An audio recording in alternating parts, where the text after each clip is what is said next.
There we go. Recording is starting.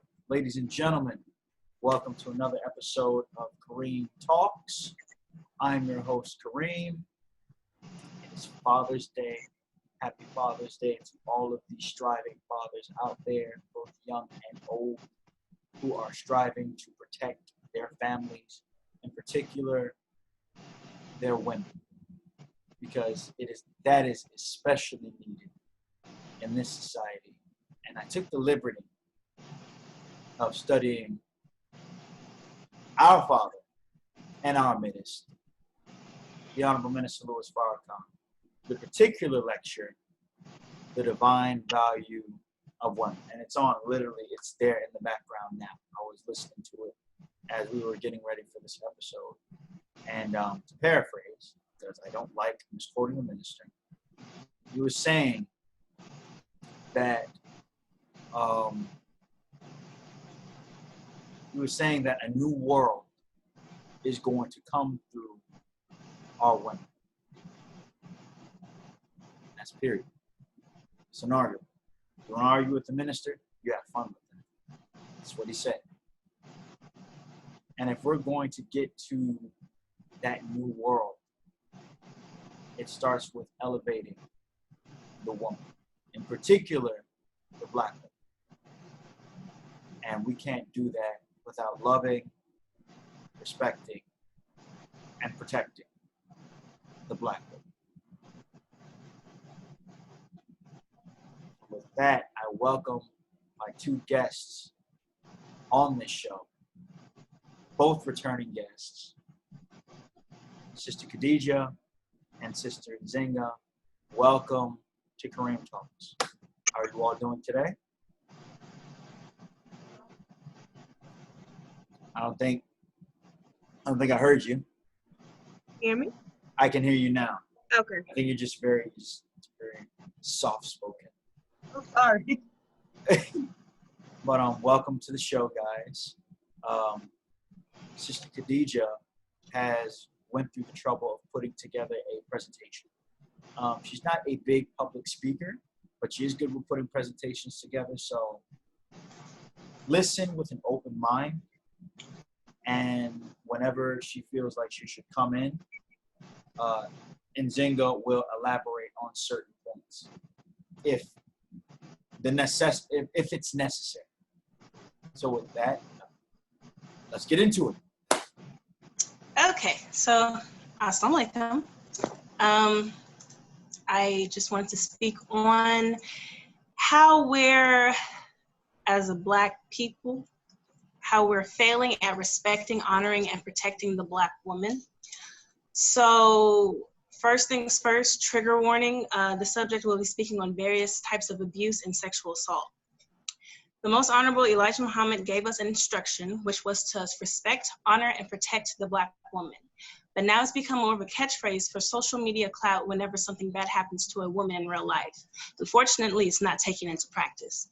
An instruction is detailed information telling how something should be done, operated, or assembled. So we need to make sure we study and understand our instructions fully.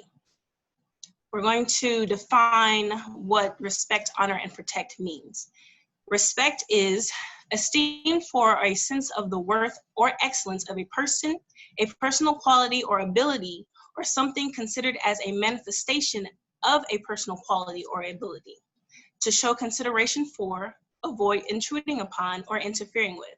A feeling of deep admiration for someone or something elicited by their abilities, qualities, or achievements. Proper acceptance or courtesy, acknowledgement. Honor means such respect manifested. High respect as for worth, merit, or rank. Adherence to what is right or to a conventional standard of conduct. Protect means to defend or guard from attack, invasion, loss, annoyance, insult, etc. To cover or shield from injury or danger. Aim to preserve a threatened plant or animal species by legislating against collecting or hunting. So let's start with respect. I'm going to read a little bit of what I wrote for Joshua's Truth magazine, which was titled, How We're Failing at Respecting the Black Woman. One way we're failing at respecting the Black woman is by reducing her to a cook, a maid, a servant, an object of pleasure, or anything other than what she truly is, which is a God with the lowercase g, the second self of God himself, according to the Honorable Minister Louis Farrakhan. We aren't seen in the right light because we live in a society that perpetuates the disrespect of Black women. It's extremely disrespectful to treat first your wife, but also any woman as a baby-making maid. As a Black Muslim woman, I have a duty to Allah God to make sure I keep house, rear children, take care of my future husband, sew, cook, and in general, act at home and abroad. But that's my business with my God. One of the aforementioned definitions of respect was to show consideration for, avoid intruding upon, or interfering with. If you reduce the units that Allah set for me to study and master as some little thing, then you're intruding upon my relationship with him and interfering with the journey he set for me to become successful. By reducing us to cooks, maids, and objects of your pleasure, our needs aren't being taken into consideration. Bitch is not synonymous with woman. We hear it all the time in certain songs, but that doesn't mean it should be carried into normal conversation. Referring to Black women or women in general as something that means a female dog disrespects and devalues her as a human being. Black mothers are not lionesses protecting her cubs. We are not animals. We are humans. We are gods with a lowercase g. We are the second self of God himself. In 1995, during the Million Men March, the Honorable Minister Louis Farrakhan asked a little more than 1 million men to pledge, never use the B word to describe any female, but particularly my own Black sister. It shouldn't even be considered as part of the vocabulary of the Black community. There may be some woke Black men that think they respect Black women already by calling us queen, but that is the extent of their respect. They call us women, they call women that they deem appropriate queens. They call women who don't follow their belief system satanic. Women who choose to dress modestly are pitted against men who don't by woke men. Women who choose to dress modestly are pitted against women who don't by woke men. Woke men say that women who wear revealing clothes are thirst traps and tools or products of Satan. But for what? To get people to adhere to your belief system? That's not going to make people want to join your cause, and it's actually interfering with your cause and causing people to turn their noses up at it because it's mad disrespectful to insult women based on what they wear. This is just a small snippet of what I wrote with the help of Allah, and if you want to read the rest, then you can at joshuastruth.com. Shameless plug. I'll take a sip of water. Of course. Nzinga, would you like to add to any of that? Can you hear me? Of course. Awesome. The part of how queen and how that's been taken as really an insult now by a lot of Black women, not because the name is shameful or we shouldn't look at ourselves as royalty, but it's becoming a term that you don't really believe the meaning. You know, it's just a way to allure a woman or it's really a form of catcalling nowadays, actually, in trying to get her to, boost her up in such a way, knowing already how much this world tears us down, in order to boost us up just to get us, just to have us in whatever Medium. pleasurable or sexual objecting form. It's really disrespectful. So when people say queen or whatever, I don't believe them. I really. It's watered down now. It's watered down. It's lost its meaning. It's lost its intent and purpose. And if you really believe it and really, believe women are queens, okay, well, show it in your action too. Because you just can't say queen and then, your boys is doing something to these queens out here and you're not saying anything. That's just me. That's a mouthful right there. Is there, of course, there's more to your presentation. And there's nothing more to say. We can keep going with the presentation. Okay, so now I'm going to show a handful of videos of how Black women have been dishonored, disgraced, shamed, and humiliated. So much camera around. Major trigger warning. To those who will be watching this in audio format, if you would like to see the video will be on YouTube. Just look up hashtag Kareem Talks with the microphone emoji, or maybe not, because I don't even think you can see emojis on YouTube. But look up hashtag Kareem Talks, and the title of this episode is Respecting, Protecting, and Loving the Black Woman, Part 1.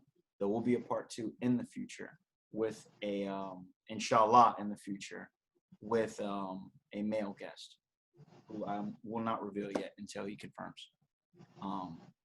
Praise be to Allah. Let's get into it. Okay, so this first video is it's on the news about a Black woman being assaulted in broad daylight. People watching, some even laughing. A man beat a woman. The appalling images came to us from a Fresco user today. We called police immediately, and they tell us the man actually flagged them down when they responded, saying he was the victim. Investigators say it's clear from the video, though, that is not the case. Fox 29's Dawn Timoney explains. This was the disturbing scene this morning on the 200 block of East Ontario Street in the city's Kensington neighborhood. The man who shot this video of a brutal beating on the side of the street does not want his face shown on camera, but did talk to us. The guy was actually on top of the girl and just beating on her. The woman is on the ground, and you can see the man repeatedly slapping her and punching the victim. The witness who shot the video says the beating went on for some time. He says maybe 20 to 30 minutes. Did anybody try to help the woman? No one, just bystander, just smiling, laughing, and just standing around like a normal day. No, like nothing really was happening. Did you try to help her? No, I was just doing a video. I was just recording. No, I didn't want to get in it. But someone did call police. Officers responded and say they caught up to the guy who told them he was the one who was assaulted. The male gave a completely different story. So it's a good thing that this video surfaced and was sent to us, because we sent police back out there. Lieutenant John Stanford says the video, however, is very disturbing, and says the fact that no one stepped in to help is equally appalling. There's at least 10 individuals that are standing around watching this, approximately 5 males that are watching this, and no one is intervening in a female being beat this way in the middle of the day. We don't know why no one jumped in and whether they feared for their own safety, as the man who shot the video tells us he did. I don't want to jump in and be a hero and just get hurt, It's bad out here. Do you know the girl? No, I do not. Yeah, so I guess I'm used to seeing stuff like that out here. It's sad. The woman is in the hospital being treated for her injuries. Police want to get a statement from her once she is able. They are still investigating, but say they know who the guy is in the video, and he will ultimately face charges. So that was the first video. The next video is a Black man throwing a Black woman into a freezer at a gas station. There is slight nudity. Bloody. You're bloody. Oh, she in a freezer.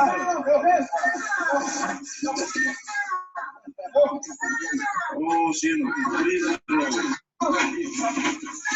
Go in the freezer then. No, just get in. The next video is apparently there's a woman who rejected a man, and he didn't like that, so he hit her across the face with his skateboard.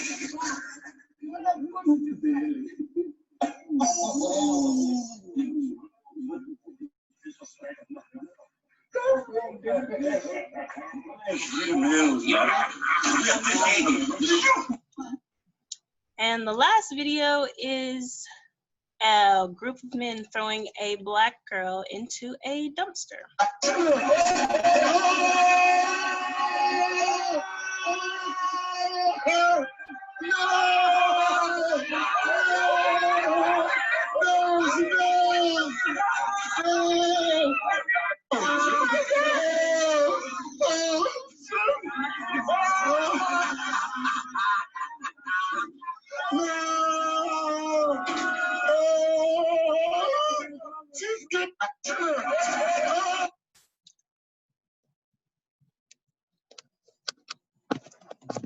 Now, before you continue, to any of our brothers watching this video, should you choose to watch it or listen to it, we can say all day, not all black men, or, I don't do that, or I'm one of the good black men, right? We can say that. That doesn't take away from the fact that this is still happening. And if we're good black men, and if there are good black men like us out there, we shouldn't be so quick to try and defend our character. If we are these good black men that we say we are, we should be dealing with those who we know are not a reflection of what a man should be. That's inarguable. We have to shift the focus off of us and those and put it on those who are misrepresenting us.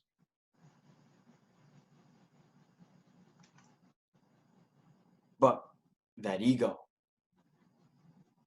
because when we hear women say, black men do this, black men do that, black men ain't shit. Even though it's hard, because there's going to be something inside of you automatically that takes it personally because you are a black man. You really have to, I'm trying to find the right words. You really have to look outside of yourself and look at what's happening around you. Look at everything happening around those who are like you. And to every man who would just sit back and just record. Time and time again, it has shown recording has not been the answer. How many deaths have we had recorded, both black men and women recorded? Did we receive justice? No. It has to come to a point of where the minute we see a black woman being humiliated in any way, shape, or form, give the camera to someone else, deal with the person persecuting our women. I'd like to see a recording of a black man beating someone else's ass over our women. That's what needs to go viral. Too many times has this thing played out. And to those of you all who would be upset with me over the whole, there are good men comment. There are good black men comment, right? Let's flip the script. How many times we've heard there are good cops? Why aren't those good cops dealing with the bad cops? Same principle. This is not a beat down session, right? I want to put that out there. This is not a beat down session. This is not a lashing. Black women are tired, and this is the only way that they could express themselves fully. And telling them to tone it down is the last thing you want to say, regardless of your intention. Because this is going on for quite some time. Within the last week alone, there was a sexual assault and death of a black woman. And before that, another black woman was shot in her home. and I have to go on record saying this. I know I'm going to get a lot of flack for this one. But even our LGBTQ brothers and sisters, I'm not talking the LGBTQ as a whole. I'm talking specifically Black LGBTQ members. They are still our family. And even though we do not agree with their lifestyle, I am not telling you to go to the gay pride parade. I'm not telling you, hey, we should totally start advocating for this. No. I'm telling you that that life is a Black life. And if you are, especially if you are a member of the Nation of Islam, and our duty is the resurrection of all of our people, and that we would deliver all of our people to the Lamb of God. That's in totality. There were no exceptions made.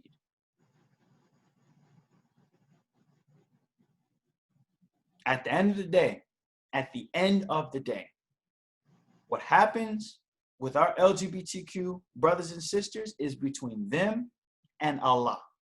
It is our duty to save them, period. That's it. So regardless of whether we agree with their lifestyle or not, they are Black first. And because they are Black, that alone should have you leap into action and defend them.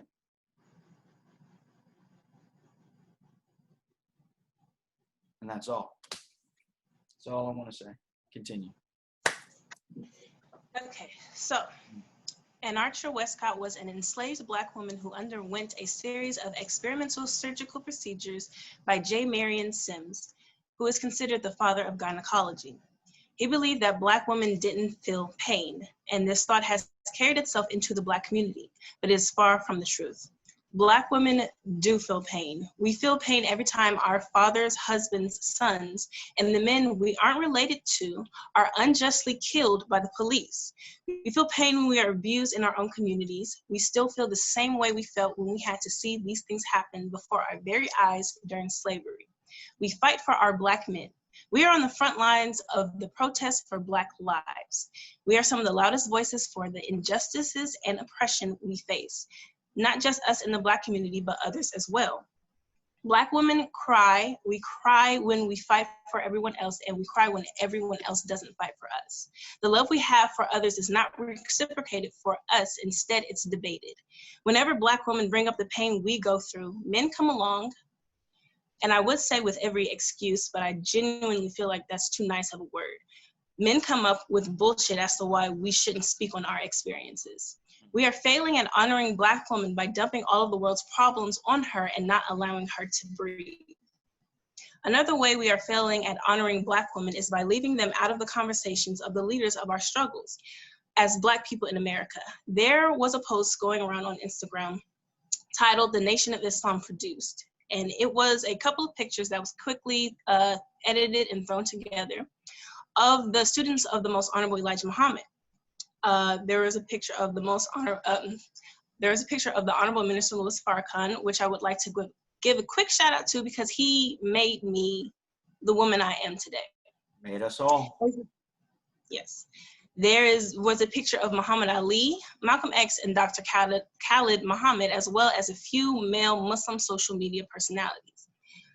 I felt like it was a huge oversight not to mention the women of the Nation of Islam, such as Mother Clara Muhammad, who is one of the main reasons Muhammad's University of Islam was established, Mother Tainetta Muhammad, who has a long list of accomplishments, Mother Khadijah Farrakhan, who is the First Lady of the Nation of Islam, and Sister Student Minister Dr. Ava Muhammad, who currently serves as a national spokesperson of the Nation of Islam.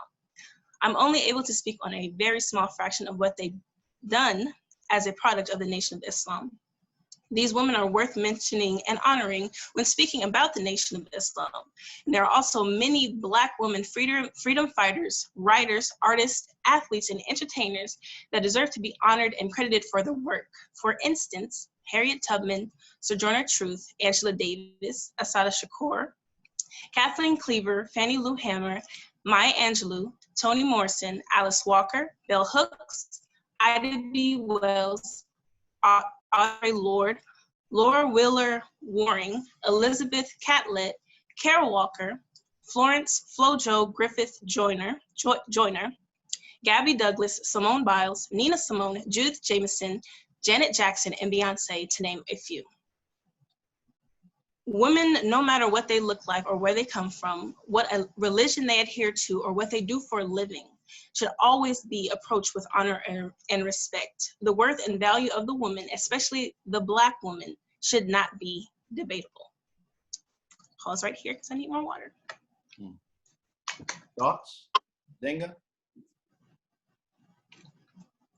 Definitely should not be debated. There was a post that was made on Twitter when it was saying, I'm paraphrasing, but when the topic of respecting Black women comes up, it's always debated and there's not enough reflection. So people will say, or they'll see someone say, you know, oh, we're not being treated right. And then the first instinct is to get into an argument or to disprove her experience. When there's not enough reflection and looking back and thinking, all right, how am I contributing to this? Or what am I not doing? What am I doing? Am I doing enough? You know, it's always it seems like to be a debate, and it's not a gender war when people and when Black women are sharing our day-to-day livelihood, our day-to-day experience. This is something that's been going on for decades, for generations. Our grandmothers went through this, you know. They've been through abusive relationships. Whether or not they left is, that's something to look into. But for the most part, this is generational trauma and generational abuse. That, of course, as we know, has been coming down from what we all have experienced in slavery and learning the behavior of sexism and then having some Black men feeding into that system of patriarchy and trying to regain that manhood that was stolen from them.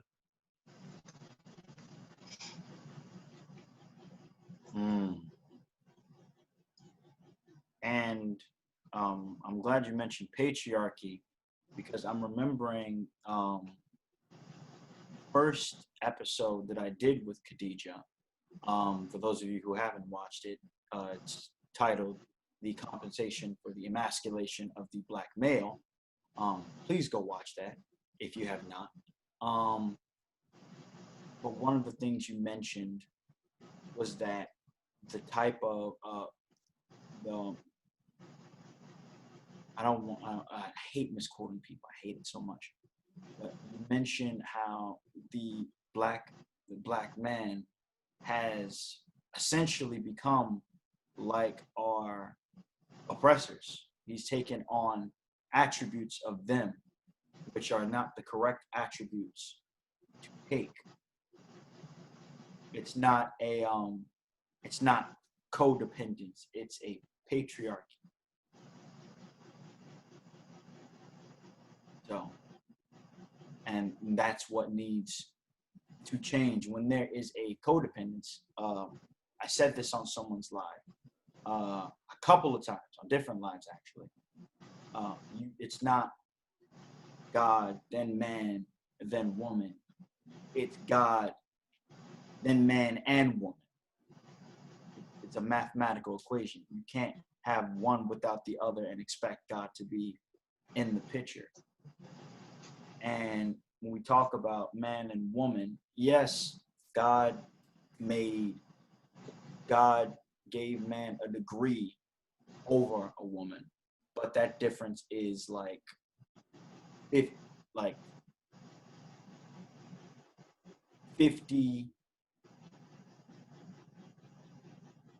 50 degrees and 51 degrees. Not 5 plus 5. Not 5 plus 5 is 10, but like 5.5 plus 4.5 is 10. I mean, because you have that one, you have that split one. You get what I'm saying? It's not by much. It's a fraction. To quote the minister, he said, "What is 1 degree out of 360 degrees?" That's perfect. That is absolutely perfect. Fraction. I mean, it's not by much. And when we understand that and establish that codependence with one another, then God is in the picture.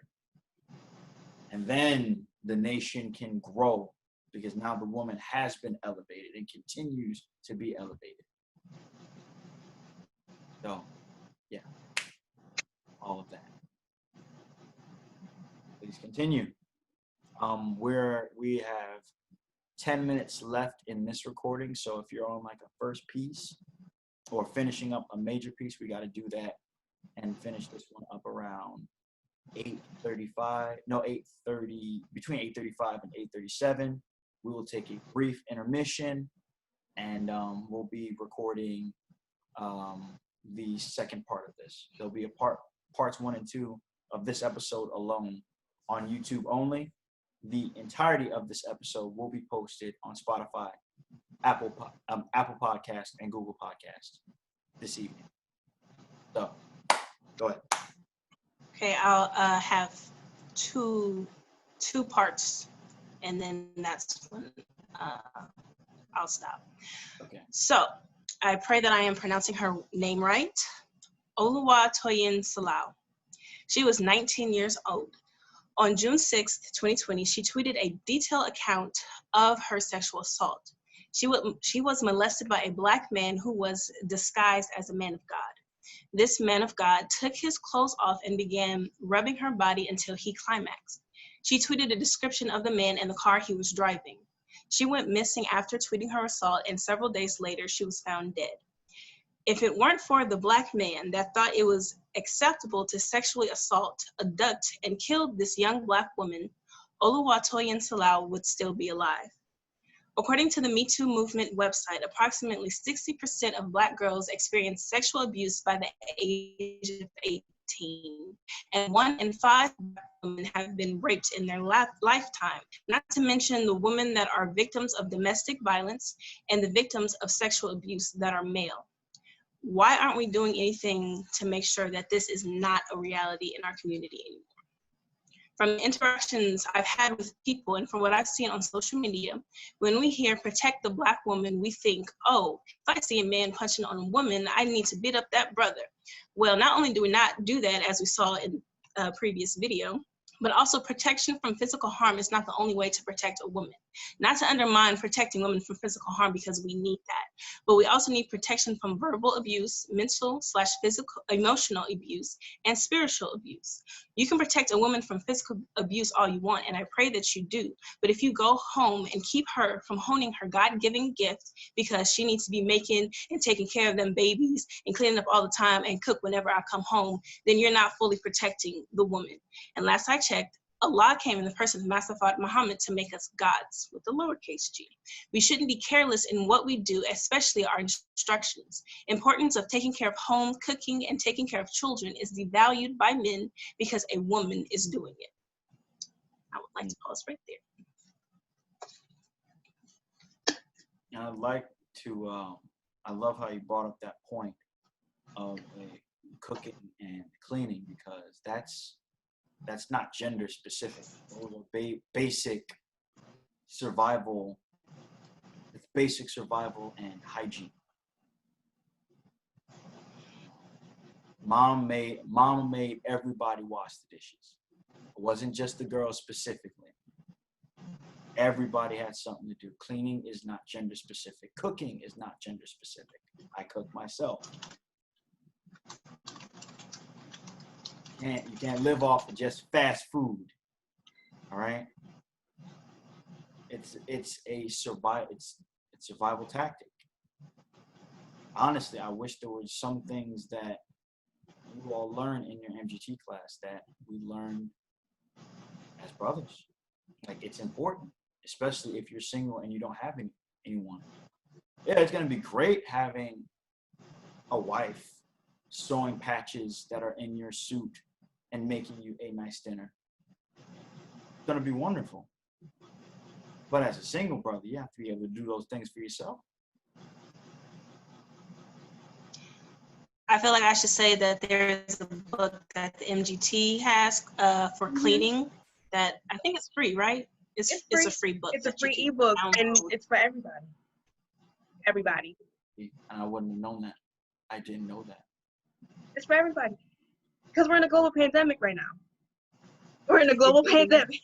We Yeah. are assholes. Cleanliness is so important. With Cleanliness is godliness in a time like this. And cleanliness is not gender specific. It's not Because gender. everybody's dying. Everybody is dying. And Corona does not discriminate. It's cleaning. Corona does not discriminate. But we really have to kill that stigma that this and this is a woman's job. Yes, it's part of the Sister's 7 units, but that wasn't assigned to you by men, like you mentioned earlier. That was assigned to you by God. So I mean, there's nothing much more to say on that part. And Sister's not gonna do it if she doesn't see God in you.